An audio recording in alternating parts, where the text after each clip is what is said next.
Thank you, Dave. I'm going to tell you a story today. I run a community development corporation in North Dorchester. This is the Fairmount Rail Line, up and down. Here we are at Northeastern, right about there. And this is South Station.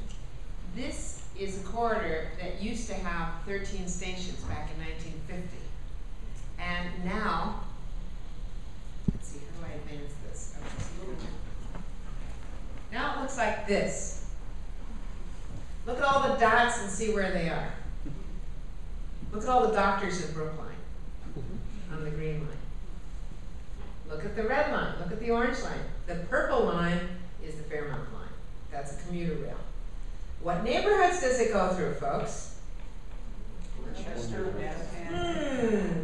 Equity? So what's really criminal, I think if Martin Luther King were alive today, he would have been leading this charge. Take a look at the populations.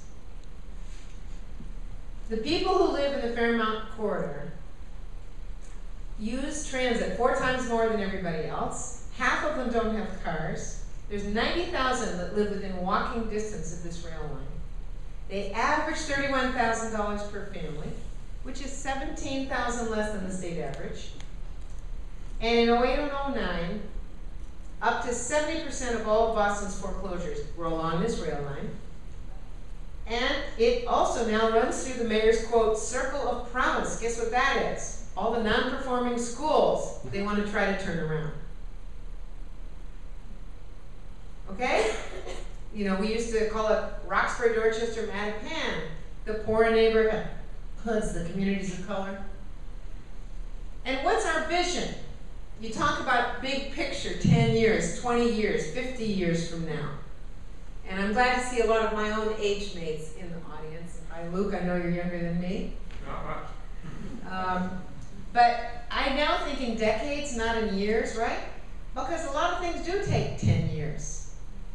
Luke and I live in Rosendale, where it took us 9 years to do the village market and 1,000 people to become shareholders, and the rest is history. We got our anchor market, the rest is history. It's a healthy mixed neighborhood, 50-50 minority white, and you have affordable housing, and you have other houses growing in value, and a whole lot of urban village life, and I keep saying, we can do that. What they're finally getting to in Rosendale, it was always better off than Dorchester, where I work in North Dorchester.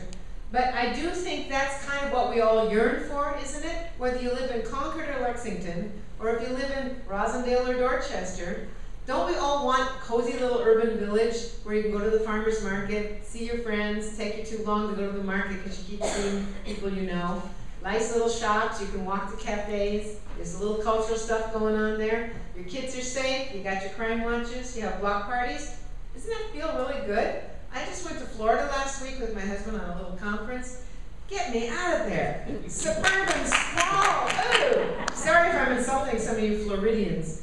But Boston's really got something here. So if it's good in Wellesley, we should have it in Dorchester, right? That's what I think. Now, I'm a West Coaster, so when I came here, I didn't realize New Englanders are kind but cautious, right? You're more reserved, and Californians are friendly, maybe a little shallow, but you know, New Englanders are kind but cautious. So, you know, my granddad was the guy that built railroads, and my other granddad was a minister, so I said, I think I've decided that he was a railroad man, and he was an entrepreneur and a cowboy. And the other guy was this missionary. So I said, I think that's what we all need to seek, is to become cowboy entrepreneur missionaries. Okay? So, what are we looking for? Strong civic engagement. Luke and I have been organizers for 30 years. Before President Obama discovered that profession, we went to those organizing schools.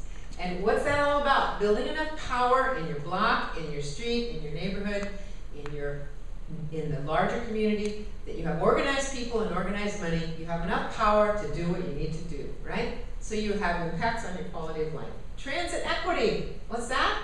Yeah. Remember the purple line compared to the green line? Mixed income, why? You don't want to just have one income level in neighborhood. My own board, we have about 1,000 units of housing, about 200 home ownership. People don't all want rentals. And there are people that if they do a little better in their lives, they'd like to buy a house. Maybe you're not doing so well, you're going to have to move into an apartment, or Or maybe you want something subsidized. Or you could move into that fancy Victorian up on Jones Hill if you get really well off. But if you have mixed income, it makes for a healthier neighborhood, right? Remember, maybe some of you, even the older ones here, may remember when Lexington had some affordable housing, right? Or Concord, and school teachers and cops could live in the town. So living wage jobs. Gee, how many of our dads used to be the only breadwinner? My dad went to work and my mom stayed home, and I don't think I'd want to do that, but boy, wouldn't it be nice if you could, if you had that choice. And active green space. Well, gosh, in Florida again, I said, get me out of Disney World. This is so fake. So I get a rental car. I drive up to something called Winter Park. It's sort of like Brookline inside of Orlando. And guess what? The rich people have all that stuff. They've got the green space. They got the Spanish moss hanging off all their trees. They got the best lakes and ponds. They got the cute little urban villages. Everybody else has to go to the malls that all look like LA. Okay, so here's a good example of building power. All these nonprofits, that if you don't think about power, you really aren't gonna make as much of a dent. And sometimes nonprofits are a little too nice and they just want to serve people, and the missionary thing. But if you're not entrepreneurial or a cowboy, and if you don't think about power, you may not make such a big impact. So here we have this whole Fairmount corridor working up and down this 9-mile rail line. So you got Hyde Park, the mayor's neighborhood, you got Mattapan, you got Codman Square, and Upham's Corner. So you have the CDCs in this area. They're doing housing and economic development. Over here, we have the CDCs plus all the action groups like Project Right and Grove Hall, Four Corners Action Coalition, all these organizers, Dudley Street Neighborhood Initiative, which is really famous, Quincy Geneva, and Conservation Law Foundation. And then that's for transit equity. Why do we need all them? The CDCs do development work, but we also do organizing. But if you don't have a bigger power base, how do you win $130 million to get new stations? Remember the 13 stations we used to have that got taken away? And over here, we're creating a greenway. Why? Because we want Spanish moss on our trees too. Oops, I'm going backwards. So this is partly, this day, we had a rally. This is in Four Corners. There's our mayor. There's our state senator, Hart. Here's our mayor, you know who he is. And there's state senator Jack Hart. This is Gail Lattimore from Codman Square. We had a ton of young people there to be the animal from the Upham's Corner Health Center. So we're just having a little rally to get these stations, 4 more stations for the Fairmount Rail Line. Four Corners has the largest projected ridership. The train goes zooming through the neighborhoods, but the people can't get on it. Okay? Remember the people that don't have cars, 50%, and the people who need trains and transit 4 times more than everyone else? So the mayor came to this rally. The governor, here, let me go down. The governor's people called us. Why are you having this rally? We said, well, the people need the trains and they need transit. But we're working with you. We said, well, but the people still have a right to be, angry about this. And we made a Tommy the Tank train. We gave it to the governor's, we gave, the blue guy, Thomas the Tank, with the little face on his engine. So we made it, Doug Foy, he was head of economic development. We made a train, we gave it to him for Governor Romney at the time.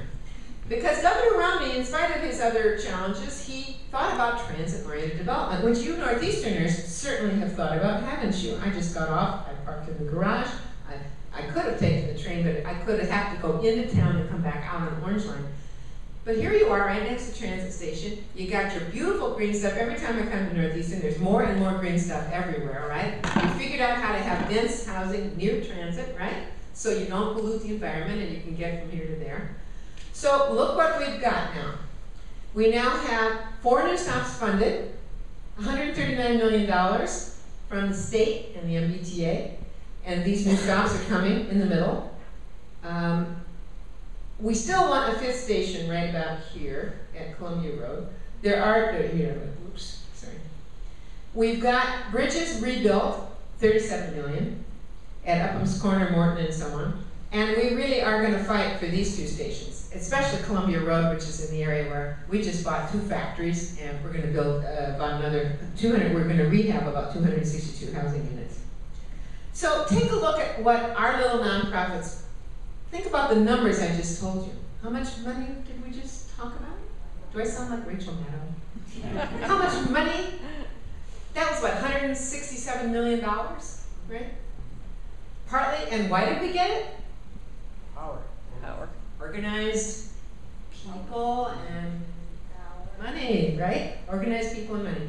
So here we are, right now, this is a status report. We made a presentation like this to the Mayor's Economic Development Cabinet in May. Codman Square is just they just finished this 31-unit Talbot Bernard Homes right next to what's going to be a brand new station. Right now, you just drive over there, the train does, you can't get on. Dorchester Bay, the group that I run, just finished Dudley Village. And it's won Affordable Housing Finance magazine. It has, look at this little thing here. We got solar panels on the roof. We have all kinds of rain gardens.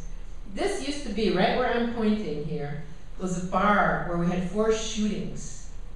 And we couldn't get them out with foreclosure. We couldn't get them out with building inspections. We couldn't get them out with the police. So we just bought them out, bought their liquor license. And then we built this village. This is 5 different buildings of housing.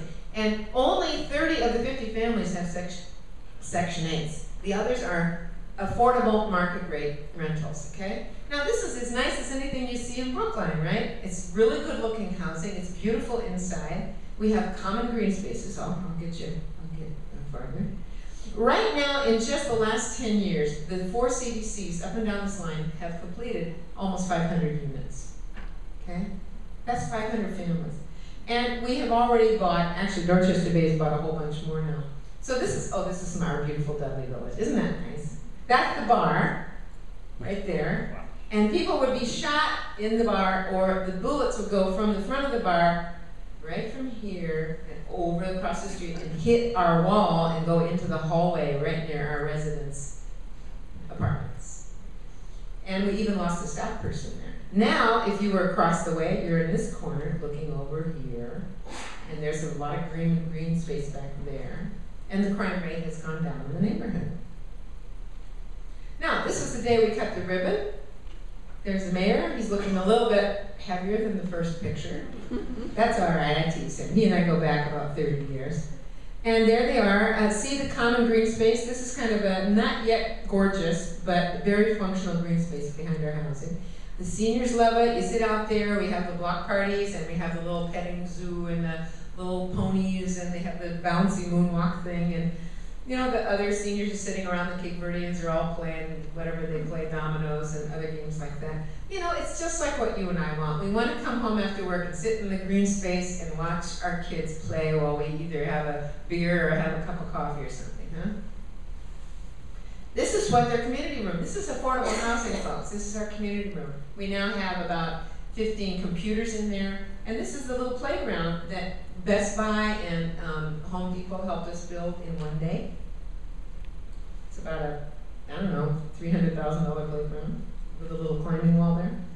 So look at this pipeline now. Right now, up and down this 9-mile corridor, we have, it's over 370 housing units in pre-development. We have site control of about 800 housing units. But that's what happens when you build power, right? You get up and down the line. A lot of CDCs are accessing capital. This is Morton Street Homes. These are some old nasty buildings that we're doing right along Quincy Street.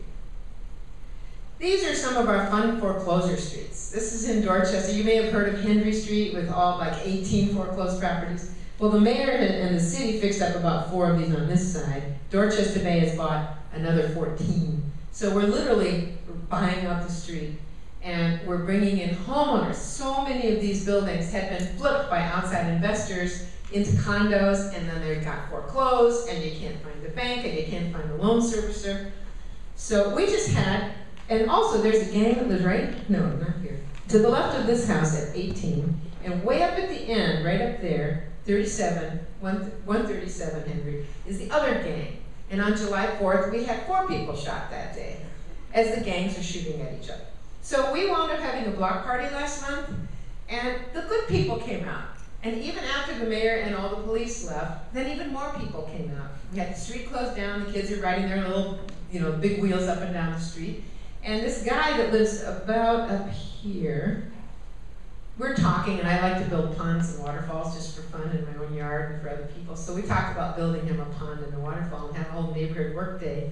So that's the kind of stuff you talk about if you live in Lexington, right? So why shouldn't they talk about it in North Dorchester?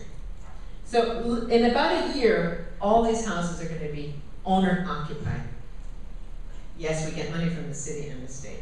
So here's just a list of all these properties we've just bought where they're in pre-development, and we actually have 4 that have been sold now. Every single house has 13 to 14 buyers, qualified buyers. Jobs. So our goals on the Fairmount Corridor, transit equity, not just affordable, but also market rate, mixed income housing, jobs, and a common green space. This is all nonprofit driven and immense nonprofit collaboration. So this is one of our factories. We built a $15 million digital printing factory on a dirty brownfield site over at near Savin Hill, the Red Line, back in '02. Got a national Phoenix Award for that. Cleaned it up and got a wonderful printing factory and brought 100 jobs and created 66 new jobs, digital printing. That company is struggling right now, so we're hoping to work something out with the 17 lenders and funders that it took to put it all together. 10 million of debt and 4 or 5 million of equity and nonprofit grants and so on. So there's an example of a so-called for-profit goal that it took 17 different funders to make happen. I call it a financial barn racing. Remember, organized people and organized money. So guess what we're getting into this ugly blue building? This guy. Ever heard of Bill Strickland and the Manchester Bidwell Training Center and Job Center in Pittsburgh? He's a MacArthur Genius Award winner. He's coming with this, it's going to look like this. Now he may even go across the street at our other factory called Pearl Meats, but he will do after-school pottery. That's what saved him from the life of crime and alcohol. He's stayed in his home neighborhood in Pittsburgh. He's now creating 100 replications with help from eBay and other of those West Coast millionaires, okay? And down below, there will be a culinary arts training program with guaranteed jobs at the end. 35 to start the first year. We already have a signed contract with Sodexo. I don't know if they provide food for Northeastern Ferry, but I know they do provide food for UMass Boston. This is our ugly duckling across the street, the big pink flamingo, I call it. Pearl Meats. It's a lovely old kosher meat packing. If you've ever bought Pearl hamburgers or hot dogs, or Pearl hot dogs or Pearl corned beef, Jewish immigrants. One guy had the hot dog stand, one had a truck. They built it up. They created jobs for people there in North Dorchester. So we bought it from the family. They gave us 3.5% financing. So again, this is so much fun. You have for-profit people working with nonprofits to leverage things that they just cannot do by themselves. So now the options are a Planet Fitness, a Latino supermarket, there's even a bakery. We really think we want something that's not so many cars, that provides better jobs. And there's 3 African American contractors. One's a sheet metal worker that specializes in that fancy copper sheeting. Another one's a roofer, and a third one is an ironworks guy who's actually getting a lot of subcontracts for the bridges at the Ponset River. So these are people we'd like to put in here and create really good jobs for people. This is just the Quincy Corridor. The blue stuff we all own. The yellow stuff is city land. The purple stuff is this big housing development, the Quincy Heights 1 and 2, 129 units. All these we're working on night and day with the government, with the state and the city. The last goal of the Fairmount Greenway is the Fairmount Corridor is the Greenway, and we all like that. This is a picture of Milton, right? They have this bike path and the Ponset River Greenway and all that. So we now have done neighborhood tours, identified 161 sites, neighborhoods that had charrettes, we know where we want to have them. So when I think of the difference in Northeastern from 10 years ago or 20 years ago to now, you guys are really doing nice landscaping. So, look at all those plants. I saw the kids out there throwing baseballs, and, you don't feel like you're just in a big old urban, drive-through area anymore. This is what we're asking the city, actually this is what the city and state has done for us. So when you think about the role of government and nonprofits, $120 126 million already the city has put in along the Fairmount line. Assistance, we are now a sustainable communities pilot in the whole U.S., one of 5 in the whole U.S. The EPA, the Department of Transportation, and HUD have committed. We have the 167 million set up for the new stations, and we have Department of Housing and Community Development, 12 million at this moment. Our large CDC and Codman Squares have each gotten $1 million lines of credit to buy and hold properties, so we make sure that it doesn't just, I like Davis Square, but what happened to the blue-collar people in Davis Square? Yeah. Right? As soon, and that's a danger even here at Northeastern, isn't it? When you put a nice university, or like Tufts, when they get the green line up there, you know, Somerville used to be a real working class area, but why can't we just keep them mixed? Why don't we try to have a mixture of incomes and maybe enough, if the nonprofits get enough land, then we will have a mixture of incomes. These are the funders. They have their own meetings. Every time we have a meeting, they bring more funders. They're having a ball on this thing. We've got this momentum going now. The train is rolling down the track.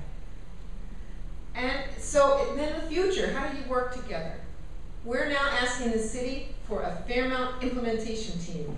And we're, in a sense, we got ahead of the city. And sometimes nonprofits can do this by being good organizers. You drag government into something. We need them. We need their resources. We need their planners. We need the companies that they know about that we want to put in our factories. We need them to help us with environmental assessments and remediation, right? Because almost every single property up and down this train line is polluted, right? We need faster procedures to get through permitting. You know, we need benchmarks to implement. And we're used to being held accountable. We want the government now to step up. And even though they may have their procedures, I think as this thing takes off, you're going to see more and more press about the activities along the Fairmount line. We tried to keep it out of the press because we were shopping. We were buying properties as quickly as we could, as cheaply as we could, because we don't want it just to be another Davis Square. Funding and financing, this is what we also want from government. We have very specific asks from them. You know, more acquisition funds. They just submitted a big $2.4 million proposal to HUD. We need city grants for our housing projects. We need $250,000 for commercial development strategies. You know, we need to have a jobs corridor strategy and new financing models. What's next? So I think what's exciting here is this is a big, big deal. This is a really big deal. In fact, Dave and his nonprofit group gave us the award last year for first prize for collaboration in the state of Massachusetts.